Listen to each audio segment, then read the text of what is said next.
Uang sering hilang, warga di Ciamis pasang spanduk sindir pemilik tuyul. Perbuatanmu dosa besar.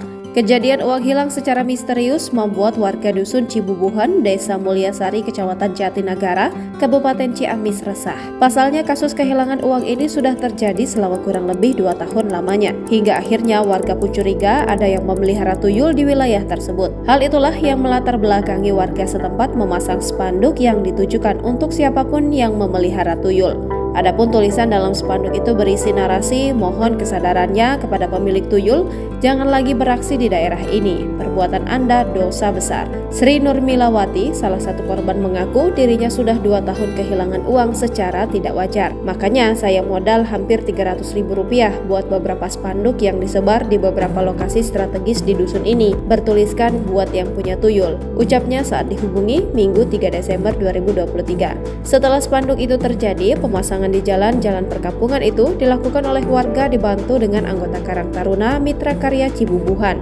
Lebih lanjut, Sri mengatakan bahwa sebelumnya warga seringkali kehilangan uang rata-rata sebanyak Rp100.000. Namun sekarang tambah sering dan jumlahnya yang hilang sampai ada yang Rp500.000 sampai Rp1.000.000. Dari rentetan kejadian tersebut, menurut Sri itu sangat tidak wajar. Contoh lainnya, kata dia, uang yang tersimpan di bagasi motor asalnya Rp1,5 juta, tinggal Rp750.000 lagi. Lebih heran lagi tetangganya, Sri, yang merupakan bos bawang, saat sedang menyortir barang uang di depan matanya sebanyak Rp550.000 hilang, padahal hanya lengah sebentar saja. Selain itu, Sri mendengar kabar bahwa ternyata bukan di kampungnya saja yang sering mengalami kejadian tersebut, namun warga dusun tetangga juga sama resah. Wahyu selaku Ketua Karang Taruna Mitra Karya Cibubuhan membenarkan bahwa dia dan warga lainnya telah memasang spanduk bertuliskan keresahan diduga ada tuyul. Spanduk itu kami pasang karena masyarakat sangat resah uangnya hilang terus secara tidak wajar, imbuhnya. Download Tribun X sekarang, menghadirkan lokal menjadi Indonesia.